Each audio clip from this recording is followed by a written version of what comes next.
جو لوگ اللہ پر ایمان لائیں، کہیں کہ ہمارا رب اللہ ہے، پھر اس پر جم جائیں، ان پر فرشتوں کا نزول ہوتا ہے، نہ کوئی غم کرو نہ خوف، خوشیاں مناؤ جنت کی جس کا تم سے وعدہ کیا گیا تھا۔ اللہ کی ربوبیت پر اطمینان جب انسان کو ہو جاتا، میرا رب اللہ ہے، ربی اللہ، انسان کے لیے نہ کوئی کھٹکا، نہ کوئی خطرہ، نہ کوئی خوف، نہ کوئی حزن۔ جو کچھ ہو رہا ہے کس کے اذن سے ہو رہا ہے؟ اللہ کے اذن سے۔ اللہ کے اذن کے بغیر پتا تک نہیں ہلتا۔ یہ کوئی اندھا بہرا مادہ نہیں ہے جس سے مجھے کوئی خوف ہو۔ اندھا بھینسا چلا آ رہا ہو اس سے تو ڈرنے کا ہر انسان کو ڈرنا چاہیے، نہ معلوم کس کو ٹکر مار دے، لیکن نہیں، اس کائنات کو چلانے والا ایک سمیع و بصیر خدا ہے۔ وہ جو میرا دوست ہے، میرا ولی ہے، اللہ ولی الذین آمنوا یخرجہم من الظلمات الی النور، اللہ اہل ایمان کا ولی ہے، ساتھی ہے، پشت پناہ ہے، مددگار ہے، حمایتی ہے۔ بتائیے جسے یقین ہو جائے کہ اللہ میرا مددگار، اللہ میرا محافظ، اللہ میرا پشت پناہ، اللہ میرا حمایتی، اس کے لیے کوئی خوف ہوگا؟ اس سے کوئی ڈر ہوگا؟ میں مثال دیا کرتا ہوں ایک بہت سادہ، پنجاب کے دیہات کی۔ وہ بڑا چودھری ہے اور کوئی غریب کسان ہے۔ اس غریب کسان کے جانوروں کو ہر وقت اندیشہ ہوگا چوری کا، کوئی میری بھینس کھول کر نہ لے جائے، کوئی میرا بیل کھول کر نہ لے جائے۔ لیکن جس کے بارے میں یہ سب کو معلوم ہو کہ وہ جو بڑا چودھری ہے وہ اس کا دوست ہے، اس کی بچیا کو کوئی خوف ہوگا؟ اس کی بھینس پر کوئی ہاتھ ڈالے گا؟ اسے کوئی اندیشہ ہوگا؟ نہیں۔ کیوں؟ کہ وہ بڑا چودھری، بڑا اس کا یہاں کا سردار، جاگیردار، سب کو معلوم ہے وہ میرا دوست ہے، کوئی میرے خلاف اقدام نہیں کر سکتا۔ اس دنیا میں یہ چھوٹی سی بات اگر آپ کے دلی اطمینان اور سکون کا باعث بن سکتی ہے تو ذرا تصور کیجئے۔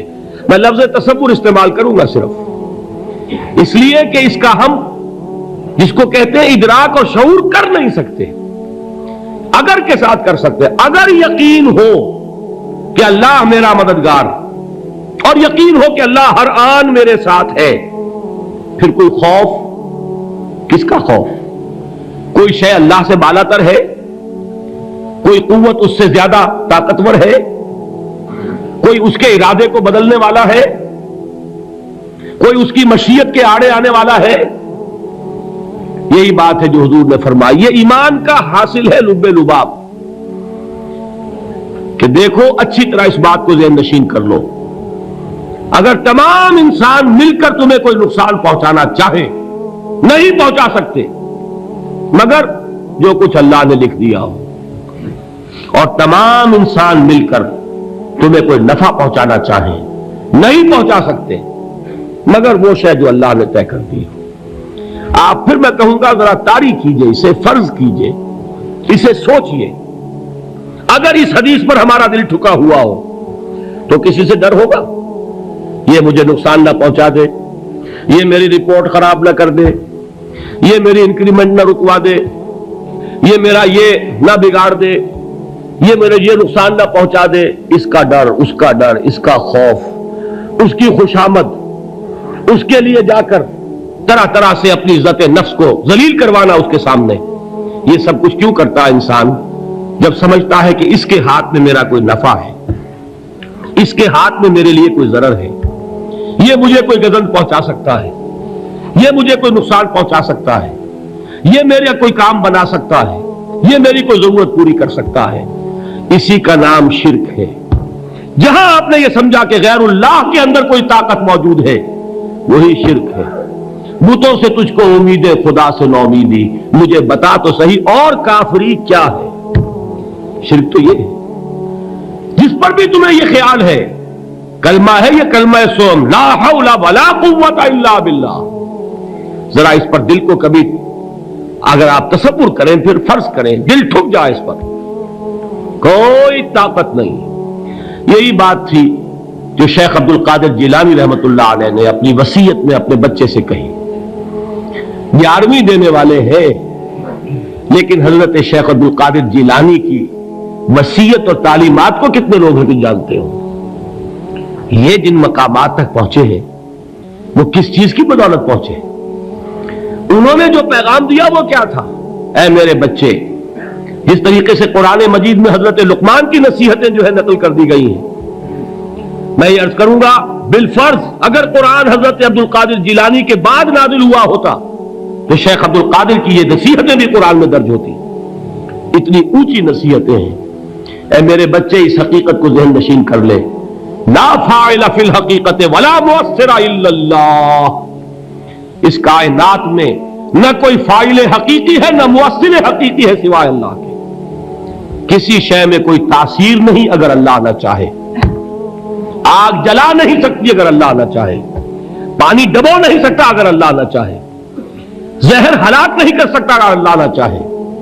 کوئی چیز فائدہ نہیں پہنچا سکتی اگر اللہ نہ چاہے. تو در در پہ کیوں سر جھکاتے ہو؟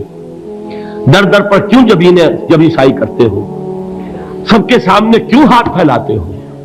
ایک اللہ سے مانگو، ایک اللہ کے سامنے جبین پر اپنی جبین رکھو. لا فاعل فی الحقیقت ولا مؤثر الا اللہ. نظر آتا ہے ہمیں کہ پانی پیاس بجھا دیتا ہے. پیاس بجھانے کی صلاحیت پانی میں نہیں ہے، اللہ کے اذن سے. کھانا بھوک مٹا دیتا ہے. بھوک مٹانے کی صلاحیت کھانے میں نہیں ہے، اذن رب میں ہے. دیکھیے یہی یقین تھا. حضرت موسیٰ علیہ السلام کا واقعہ یاد کیجئے. سامنے سمندر آ گیا ہے، قوم دیکھتی ہے پیچھے کہ گرد و غبار کا طوفان ہے. معلوم ہوا کہ فرعون اپنے لشکر سمیت آ گیا ہے. لشکر جب چلتا تھا تیز رفتاری کے ساتھ تو گرد و غبار کا جو طوفان اٹھتا تھا اس کا تصور کیجیے. اور لمحہ بلمحہ وہ قریب آ رہا ہے. پوری قوم نے کیا کہا؟ اے موسیٰ انا لمدرکون، اے موسیٰ ہم کو پکڑے گئے. قرآن مجید میں تو یہاں وہ باتیں نہیں لکھی ہیں، لیکن تورات میں یہ درج ہے کہ بنی اسرائیل جھگڑنے لگے، دست و گریبان ہو گئے موسیٰ کے ساتھ. موسیٰ ہمیں یہاں مروایا لا کر، اس سے تو ہم ہی بہتر تھے. وہاں کھانے کو ملتا تھا، زندگی تو تھی، بیگار ہم کر رہے تھے، موت تو نہیں تھی. اب جو کچھ ہوگا اس کا تصور کرو، جس طریقے سے ہمارے ٹکڑے اڑائے جائیں گے. تو لڑ رہے ہیں حضرت موسیٰ علیہ السلام سے. یہ تورات کی تفصیل ہے. قرآن میں صرف اتنا آیا ہے، پریشان ہو کر انہوں نے کہا انا لمدرکون، موسیٰ ہم تو پکڑے گئے. اس وقت موسیٰ کا جواب کیا ہے؟ کلا ان معی ربی سیہدین. نہیں، میرے ساتھ میرا رب ہے، وہ راستہ دے گا. بتائیے کہاں راستہ نظر آ رہا ہے؟ یہ ہے ایمان بالغیب. راستہ نظر نہ آئے تب اللہ پر یقین ایمان ہے. جیب میں پیسے ہوں اور تب دل کو اطمینان ہے تو ایمان کس پر ہوا؟ پیسے پر، اللہ پر نہیں. جب وسائل و ذرائع نہ ہو اور پھر یقین ہو کہ اللہ مسبب الاسباب ہے، وہ اسباب کا پابند نہیں ہے، وہ اسباب کا محتاج نہیں ہے، اسباب اس کے محتاج ہے. اگر یہ یقین ہے تو اللہ پر ایمان ہے. یہ نہیں ہے تو تمہارا ایمان اسباب پر ہے، وسائل پر ہے، ذرائع پر ہے، مادیات پر ہے، اللہ پر نہیں. اس وقت کہاں راستہ تھا؟ کوئی راستہ تھا؟ سمندر ہے اور ادھر سے لشکر آ گیا ہے. کلا ان معی ربی سیہدین. اب دیکھیے ایمان کہہ دینا آسان ہے، ہوا معکم اینما کنتم، جہاں کہیں بھی تم ہوتے ہو اللہ تمہارے ساتھ ہوتا ہے. لیکن اس کا یقین قائم ہو جائے تو زمین و آسمان کا فرق واقع ہو جائے. یہی بات ہوئی حضور کے ساتھ. غار ہے، چھپے ہوئے ہیں محمد رسول اللہ اور آپ کے وہ یار غار ابو بکر صدیق رضی اللہ تعالی عنہ. اقبال نے حضرت ابو بکر کی شان میں چند اشعار کہے صرف، لیکن واقعہ یہ ہے کہ بھاری بھاری نظموں پر اور قصیدوں پر بھاری ہے. طویل ترین نظمیں اور قصیدے ہوں ان پر بھاری ہے. ہمت ابو بکر کی ہمت جو ہے کشت ملت را چو ابر، جیسے بارش سے کھیتی اپجتی ہے، ابو بکر کی ہمت اور عزیمت اس امت کو اسی طرح سینچنے والی ہے۔ ثانیے اسلام و غار و بدر و قبر، وہ دوسرے تھے اسلام میں، دوسرے پہلے کون تھے؟ انا اول المومنین، حضور فرماتے ہیں سب سے پہلا ایمان لانے والا میں، دوسرے ابو بکر۔ ویسے ہمارے ہاں یہ چلتا ہے اختلاف، حضرت علی پہلے ہے کہ حضرت ابو بکر پہلے ہے، لیکن اس میں بڑی خوبصورت تطبیق قائم کی ہے علماء نے، اور بہت صحیح ہے۔ چار کے بارے میں فیصلہ ہی مت کرو کہ کون پہلے ہے، ان کی ایک عجیب تقسیم کر دی ہے۔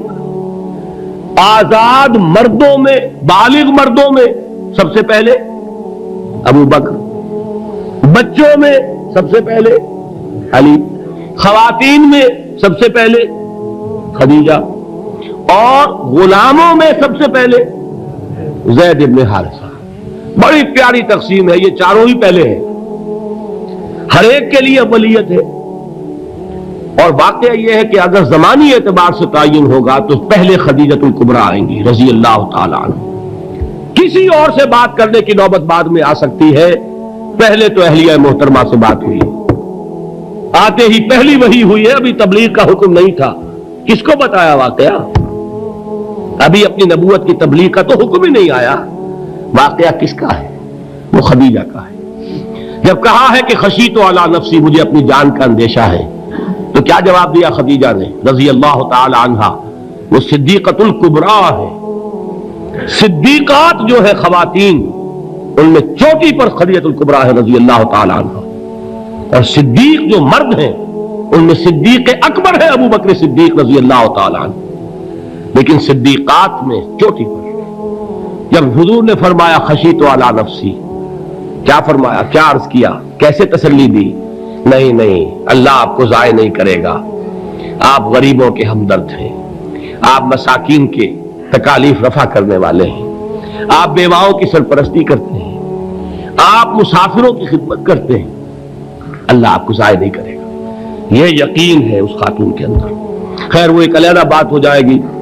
میرے دل پر حضرت خدیجہ رضی اللہ تعالی عنہ کی شخصیت کا بڑا گہرا نقش ہے، جو وہ کوئی اور ہی وقت اور موقع ہوا تو بیان ہوگا۔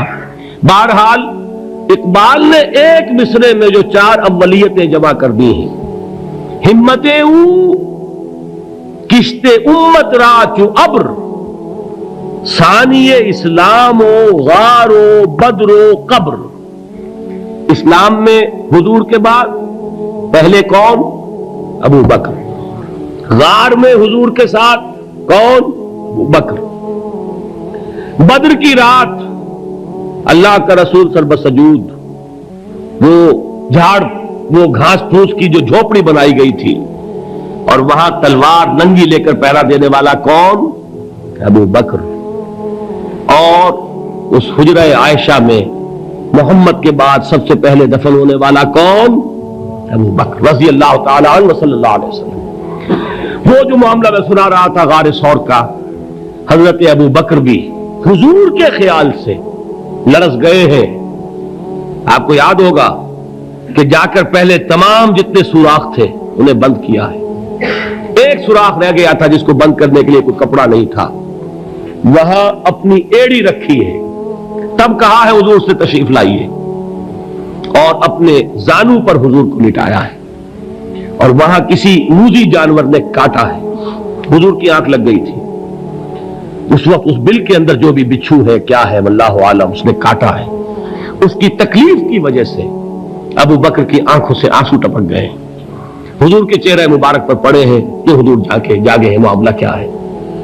ایڑی نہیں ہٹائی وہاں سے، مبادا وہ جانور وہاں سے نکل کر محمد الرسول اللہ کو کوئی گزن پہنچا دے، ابو بکر کی ایڑی ہے، جس طرح چاہے کھا لے، ختم کر دے، جان نکل جائے تب کوئی آنچ آئے محمد پر تو آئے، لیکن جیتے جی نہیں۔ وہ ہے ابو بکر حضور کے خیال سے۔ اس وقت حضور نے پھر اپنا لعاب دہن لگایا ہے، اور اس سے پھر آپ کی تکلیف ختم ہوئی۔ جیسے خیبر میں حضرت علی کی آنکھ دکھ رہی تھی، اس کو جو شفا حاصل ہوئی وہ بھی حضور کے لعاب دہن سے ہوئی۔ تو بہرحال اس وقت انہوں نے کہا ہے کہ اے نبی یا رسول اللہ، اگر اس وقت ان میں سے کسی نے غیر ارادی طور پر بھی اپنے قدموں کی طرف جھانک لیا تو پکڑے جائیں گے۔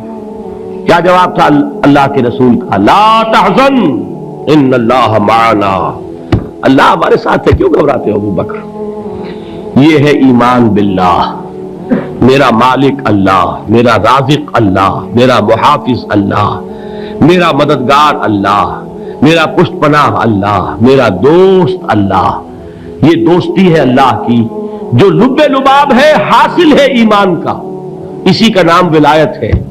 اولیاء اللہ کے سروں پر سینگ نہیں ہوتے، جس کے دل میں ایمان راسخ ہو چکا ہو وہی اللہ کا ولی ہے، جسے اللہ پر یقین ہو چکا ہے وہی اللہ کا ولی ہے، جسے یقین ہے اللہ میرے ساتھ ہے، میرا مددگار، میرا پشت پناہ، میرا ساتھی، میرا دوست، میرا محبوب، میرا محب۔